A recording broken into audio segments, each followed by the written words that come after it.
Hello friends, welcome to ఎస్ఎస్జిడి YouTube channel. Friends, ఈరోజు అయితే మనకు ఇండియన్ రైల్వేస్ నుండి ఆర్పిఎఫ్ రైల్వే ప్రొటెక్షన్ ఫోర్స్కు సంబంధించిన నోటిఫికేషన్ అయితే జారీ చేయడం అయితే జరిగింది. సో ఇప్పుడైతే దీనికి సంబంధించిన ఏజ్ క్వాలిఫికేషన్ మరియు దీనికి సంబంధించిన సెలక్షన్ ప్రాసెస్ ఏ విధంగా ఉంటుందో ఈ యొక్క వీడియోలో అయితే మనం పూర్తిగా అయితే తెలుసుకుందాం. సో మనకు 2024లో ఉన్న విద్యార్థులకు ఇదైతే ఒక మంచి గుడ్ న్యూస్ అనేది చెప్పవచ్చు. సో ఎందుకంటే చాలా రోజుల నుండి వెయిట్ చేస్తున్న విద్యార్థులకు ఇప్పుడు మంచి అవకాశం అనేది వచ్చింది. సో మీరైతే ఈ అవకాశం అనేది వదులుకోకండి. సో మంచిగా అయితే ప్రిపేర్ అయ్యి ఈ యొక్క నోటిఫికేషన్ని మీరైతే అప్లై అనేది చేసుకోండి. సో ఇప్పుడైతే మనం లేట్ చేయకుండా వీడియో అనేది స్టార్ట్ చేద్దాం. ఫ్రెండ్స్, ఇక్కడైతే మనకు ఆర్పిఎఫ్ రైల్వే ప్రొటెక్షన్ ఫోర్స్ సంబంధించిన నోటిఫికేషన్ అయితే చూసుకోవచ్చు. సో ఇక్కడ మనకు ఎంప్లాయ్మెంట్ నోటీస్ వచ్చేసి 01/2024 అండ్ మనకు ఆర్పిఎఫ్ 02/2024 అనేది నోటీస్ అనేది రిలీజ్ చేశారు. ఆ తర్వాత ఇది వచ్చేసి మనం ఎలిజిబుల్ క్యాండిడేట్ ఆన్లైన్ అప్లై మాత్రమే చేయాలి. సో ఇక్కడైతే ఆన్లైన్ ఓన్లీ అనేది ఇక్కడైతే ఇచ్చారు. ఆ తర్వాత ఇక్కడ మనకు పోస్ట్ నేమ్ చూసుకుంటే సో సబ్ ఇన్స్పెక్టర్, తర్వాత మనకు కానిస్టేబుల్ అనేది ఇక్కడైతే రిలీజ్ చేశారు. సో ఆ తర్వాత మనకు ఆన్లైన్ డేట్ వచ్చేసి ఇక్కడ 15th ఏప్రిల్ 2024 నుండి ఇక్కడ మనకు క్లోజింగ్ డేట్ వచ్చేసి 14th మే 2024 వరకు అయితే మనకు క్లోజింగ్ డేట్ అనేది అయిపోతుంది. ఇక్కడైతే చూసుకోండి. ఆ తర్వాత మనం వేకెన్సీస్ చూసుకుంటే సో మనం ఫస్ట్ ఆఫ్ ఆల్ వచ్చేసి సబ్ ఇన్స్పెక్టర్ సంబంధించిన క్వాలిఫికేషన్ చూసుకుంటే ఇక్కడైతే మనం గ్రాడ్యుయేషన్ అయితే పాస్ అయి ఉండాలి. సో డిగ్రీ అయితే పాస్ అయి ఉండాలి. తర్వాత మనం కానిస్టేబుల్, సో ఇక్కడ కానిస్టేబుల్ వచ్చేసి మనం ఓన్లీ 10th పాస్ అయి ఉంటే చాలు. సో ఎటువంటి ఎక్స్పీరియన్స్ కానీ వాళ్ళు ఇక్కడైతే మెన్షన్ అయితే చేయలేదు. సో ఇక్కడ మనకు సబ్ ఇన్స్పెక్టర్ వచ్చేసి 35,400 రూపాయలు అయితే పర్ మంత్ ఉంటుంది. తర్వాత కానిస్టేబుల్ వచ్చేసి 21,700 నుండి మనకు స్టార్ట్ అనేది అయిపోతుంది సాలరీ అనేది. ఆ తర్వాత మనకు ఏజ్ వచ్చేసి ఇక్కడ 1/7/2024 నుండి ఇక్కడైతే మనకు క్యాలిక్యులేట్ అవుతుంది. ఇక్కడ మనకు సబ్ ఇన్స్పెక్టర్ వచ్చేసి 20 నుండి 28 ఇయర్స్ అయితే ఉండాలి. ఆ తర్వాత మనకు కానిస్టేబుల్ వచ్చేసి 18 to 28 ఇయర్స్ అయితే ఉండాలి. తర్వాత మనకు వేకెన్సీస్ వచ్చేసి ఇక్కడ సబ్ ఇన్స్పెక్టర్ వాళ్ళకు 452 వేకెన్సీస్, తర్వాత మనకు కానిస్టేబుల్ వచ్చేసి 4,208 వేకెన్సీస్ అనేది ఇచ్చారు. ఆ తర్వాత ఇక్కడ మనకు టోటల్ వేకెన్సీస్ వచ్చేసి 4,660 పోస్టులు అనేది మనకు ఓవరాల్గా అయితే ఇక్కడైతే ఇవ్వడం అయితే జరిగింది. ఆ తర్వాత మనకు ఇంక్లూడింగ్ సంబంధించిన రిలాక్సేషన్ అనేది 3 years అనేది ఇక్కడ పెండమిక్ సంబంధించిన వాళ్ళు ఇక్కడైతే ఇవ్వడం అయితే జరిగింది.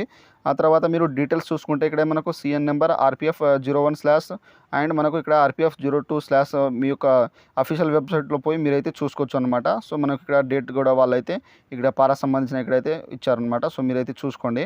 ఆ తర్వాత ఇక్కడ మనకు ఏజ్ వచ్చేసి 1 July 2024 నుండి అయితే కౌంట్ అయితే చేయడం అయితే జరుగుతుంది. సో తర్వాత మనకు అప్పర్ లోవర్ కేజీ సంబంధించిన ఏజ్ లిమిట్ అనేది రిలాక్సేషన్ అనేది మనకు అఫీషియల్ వెబ్సైట్ సంబంధించిన ఆర్ఆర్బీఓలో అయితే మీరైతే చూసుకోవచ్చు.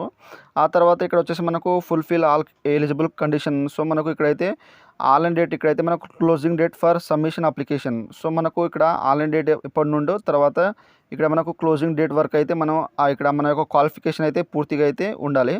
సో ఇక్కడైతే మనం ఇక్కడ candidate waiting for result of prescribed education qualification should not apply. So ఇక్కడ మీరు రిజల్ట్ కోసం మీరు వెయిట్ చేస్తున్నారంటే ఇక్కడైతే మనం అప్లై అనేది చేయదు. వాళ్ళు ఆల్రెడీ అయితే ఇక్కడైతే మెన్షన్ చేశారు.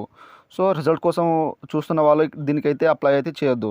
ఆ తర్వాత ఇక్కడ మనకు ఫిజికల్ మెజర్మెంట్, తర్వాత ఇక్కడ స్టాండర్డ్ అండ్ మెడికల్ స్టాండర్డ్ అనేది ఉంటుంది. కాబట్టి ఇక్కడైతే మనకు ఇక్కడ ఈవెంట్స్ అయిపోయిన తర్వాత మనకు ఫిజికల్ మెజర్మెంట్, తర్వాత మెడికల్ అనేది ఉంటుంది. సో ఇక్కడైతే చూసుకోండి. ఆ తర్వాత మనకు రిజర్వేషన్ సంబంధించిన ఇక్కడ పీడబ్ల్యూడి ఇక్కడ బెంచ్ మార్క్ సంబంధించిన వాళ్ళైతే దీనికైతే అప్లై అయితే చేయొద్దు. సో వాళ్ళైతే ఇక్కడైతే not been identify as suitable for person with disabilities. So వాళ్ళు ఇక్కడైతే మెన్షన్ అయితే చేశారు. ఆ తర్వాత reservation for ex service man. ఆ తర్వాత మనకు ఇక్కడైతే published on official website RRB సంబంధించిన దాంట్లో అయితే ఇవ్వడం అయితే జరుగుతుంది. సో ఇక్కడ రిజర్వేషన్ సంబంధించిన ఎక్స్ సర్వీస్ మ్యాన్ వాళ్ళకైతే ఉంటుంది. ఆ తర్వాత మనకు రిజర్వేషన్ ఉమెన్ వాళ్ళకైతే 50% పోస్ట్ అనేది రిజర్వేషన్ అయితే ఉంటుంది. ఆ తర్వాత ఇక్కడ మనకు నెక్స్ట్ వచ్చేసి ఇక్కడ reservation SC ST OBC EWS candidate వాళ్ళకైతే ఇక్కడ మనకు కంపల్సరీ అయితే రిజర్వేషన్ ఉన్నదని ఇక్కడైతే వాళ్ళు ఇక్కడైతే మెన్షన్ అయితే చేశారు.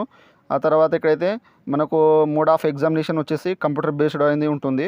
సో ఫస్ట్ ఆఫ్ ఆల్ తర్వాత మనకు ఫిజికల్లీ ఎఫర్టెస్ టెస్ట్ ఉంటుంది, పీఈటీ అనేది. తర్వాత మనకు ఫిజికల్ మెజర్మెంట్ అనేది ఉంటుంది. సో ఇక్కడ అయితే మనకు ఇన్ని అయితే ఫస్ట్ స్టెప్, తర్వాత సెకండ్ స్టెప్, థర్డ్ స్టెప్ అనేది సో 3 అయితే ఉంటాయి అన్నమాట. సో ఫస్ట్ ఇక్కడ ఎగ్జామినేషన్, తర్వాత పీఈటీ, తర్వాత పిఎంటీ అనేది ఉంటుంది. సో మనం క్వాలిఫై అయిపోయిన తర్వాత మనకు మెరిట్ లిస్ట్ అనేది వాళ్ళు ఇవ్వడం అయితే జరుగుతుంది. ఆ తర్వాత మనకు ఎగ్జామినేషన్ ఫీజు వచ్చేసి సో ఇక్కడ మనకు ఫర్ ఆల్ క్యాండిడేట్ వచ్చేసి ఇక్కడ 500 అమౌంట్ 400 రిఫండ్ అనేది అయిపోతుంది మన యొక్క బ్యాంకు అంటే ఎగ్జామ్ రాసిన తర్వాత. సో ఇక్కడ మనం ఇక్కడ సంబంధించిన ఆల్ క్యాండిడేట్ సంబంధించిన అయితే ఇక్కడైతే 500 అయితే ఇచ్చేయాలన్నమాట ఓబీసీ వాళ్ళైతే. తర్వాత SC ST ex service man EBC వాళ్ళకైతే ఇక్కడైతే 250 రూపీస్ అనేది ఇక్కడైతే ఎగ్జామ్ ఫీజు అనేది వాళ్ళు ఇక్కడైతే ఇచ్చారు. సో ఇక్కడైతే మనకు నోట్ అనేది ఇచ్చారు. Only candidate who attend CBT will get refund of their examination fee and mention above.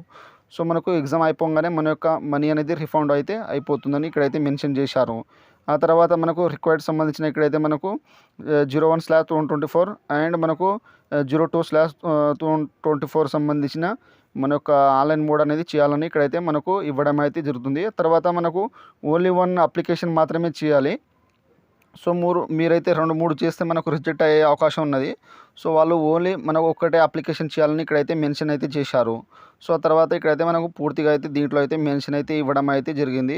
So మీరైతే జాగ్రత్త చదివి సో మీరైతే అప్లికేషన్ ఆన్లైన్ డేట్ వచ్చినప్పుడు మీరైతే అప్లై చేసుకోండి. తర్వాత ఎలిజిబుల్ సంబంధించిన ఇక్కడైతే ప్రతిదీ అనేది మెన్షన్ అయితే చేశారు. తర్వాత ఇక్కడ మనకు candidate advised for refer official website. So మనకు ఆర్ఆర్బీ సంబంధించిన ఇక్కడ ఆర్పిఎఫ్ సంబంధించిన ఇక్కడైతే 02/2024 తర్వాత 01/2024 సంబంధించిన ఇక్కడైతే అప్లికేషన్ సంబంధించిన ఇక్కడ వెబ్సైట్ అనేది ఇచ్చారు. సో భువనేశ్వర్ కానీ ఇక్కడైతే మనకు చెన్నై సంబంధించిన సౌత్ ఇక్కడ వెస్ట్ సంబంధించిన ఇక్కడైతే మనకు వెబ్సైట్ అడ్రస్ తర్వాత ఆర్ఆర్బీ సంబంధించిన ఇక్కడైతే చూసుకోవచ్చు. సో ఈ విధంగా అయితే మనకు ఆర్పిఎఫ్కి సంబంధించిన నోటిఫికేషన్ అయితే ఇక్కడ షార్ట్ నోటిఫికేషన్ అయితే రిలీజ్ చేయడం అయితే జరిగింది. సో మీకు సంబంధించిన దీంట్లో అయితే క్లారిటీగా చూసుకొని మీరు ఆన్లైన్ డేట్ అప్లై వచ్చినప్పుడు మీరైతే జాగ్రత్త చేసి ఇక్కడ మీ యొక్క నోటిఫికేషన్ చదివి ఆన్లైన్ అప్లై చేసుకోండి. సో మనకు ఇక్కడ ఓపెనింగ్ డేట్ వచ్చేసి 15th ఏప్రిల్ 2024 నుండి మనకు అప్లికేషన్ అయితే స్టార్ట్ అయిపోతుంది. సో ఈ ఇయర్లో అయితే మీరు చేస్తున్న విద్యార్థులకు ఇది మంచి గుడ్ న్యూస్ అనేది చెప్పవచ్చు. సో ఈ యొక్క నోటిఫికేషన్ లింక్ అనేది నేను డిస్క్రిప్షన్లో ఇచ్చేస్తాను. సో మీరు అక్కడ నుండి అయితే డౌన్లోడ్ అయితే చేసుకోండి. సో ఫ్రెండ్స్ ఈ విధంగా అయితే జాగ్రత్తగా ఈ నోటిఫికేషన్ చదివి ఆన్లైన్ డేట్ వచ్చినప్పుడు నేనైతే ఆన్లైన్ అప్లై ఫామ్ అనేది చేస్తాను. సో అప్లికేషన్ ఏ విధంగా చేయాలో ఆ యొక్క వీడియో అయితే నేను చేస్తాను. సో అప్పుడు వచ్చినప్పుడు సో మీరైతే ఈ యొక్క నోటిఫికేషన్ అయితే డౌన్లోడ్ అయితే చేసుకోండి. డిస్క్రిప్షన్లో ఇచ్చేస్తాను. సో ఫ్రెండ్స్ నా వీడియో మీకు నచ్చినట్టయితే షేర్ లైక్ సబ్స్క్రైబ్ చేసి బెల్ ఐకాన్ని ఆన్ చేసుకోండి. మరిన్ని వీడియోల కోసం నా ఛానల్ని సబ్స్క్రైబ్ చేసుకోండి. Thank you for watching.